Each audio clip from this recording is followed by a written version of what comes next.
Hello all. Human emotions are extremely complicated to understand. Though psychologists have come up with several theories and explanation of even intricate emotions, one cannot understand a person unless the same is experienced, which is certainly not possible.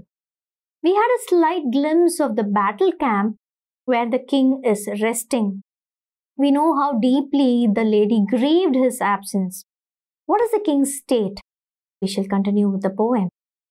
பாசறையில் மன்னனின் மனநிலை மண்டு அமர் நசையொடு கண்படை பெறாது எடுத்து எரிய கம்பாய்தலின் புன்கூர்ந்து பிடிகணம் மறந்த வேழம் வேழத்து பாம்பு பதைப்பன்ன பருக்கை துமியத் தேம்பாய் கண்ணி நல் வலம் திருத்தி சோறுவாய்த்து ஒளிந்தோர் உள்ளியம் தோல் துமிப்பு வைனுனை பகழி மூழ்களின் செவி சாய்த்து உண்ணாது உயங்கும் மாசிந்தித்தும் ஒரு கை பள்ளியோற்றி ஒரு கை முடியோடு கடகம் சேர்த்தி நெடிது நினைந்து the state of the stately.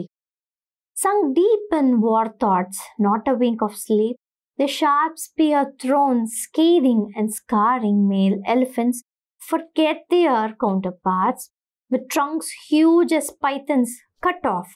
Nectary glory and victory brought to Vanji. Thinking of those who died bravely, physic unguarded through several shields, of the wounded mares that refused feed, lost deep in thoughts with a hand on cord, another around his stately head long into night. We have a king who is truly devoted towards his subjects. The battle had just got over.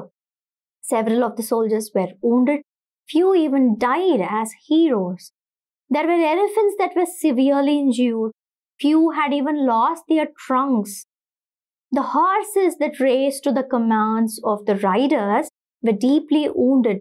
The pain and agony did not let them graze in peace. The images of the past battle, wounded and dead soldiers, wounded animals, their sounds of pain, the victory that was surely glorious nevertheless, all muddled in the king's mind. He was worried, happy, agonized all at the same time. வெற்றிக்கு பின் பாசறையில் மன்னன் பகைவர் கட்டிய படைக்கோள் known விரல் நகைத்தாள் கண்ணி நல்வலம் திருத்தி அரசு இருந்த பணிக்கும் முரசு முழங்கு பாசறை இன்துயில் வதியுனன். King at the camp post victory. The fingers that held the slaying sword that brought dazzling victory to his land. Victory war drums that send shivers in the foes as he rests his royal self. The poet describes how the king sleeps in his battle camp after bringing victory to his land.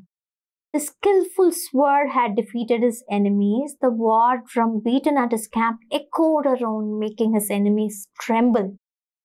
King slept peacefully with the satisfaction of having brought victory. Ah, typical man. When the lady is distressed about his absence, the man sleeps peacefully, thinking of his battle results. Or is it so? Stay tuned as we wrap the poem up in the next part. Thank you.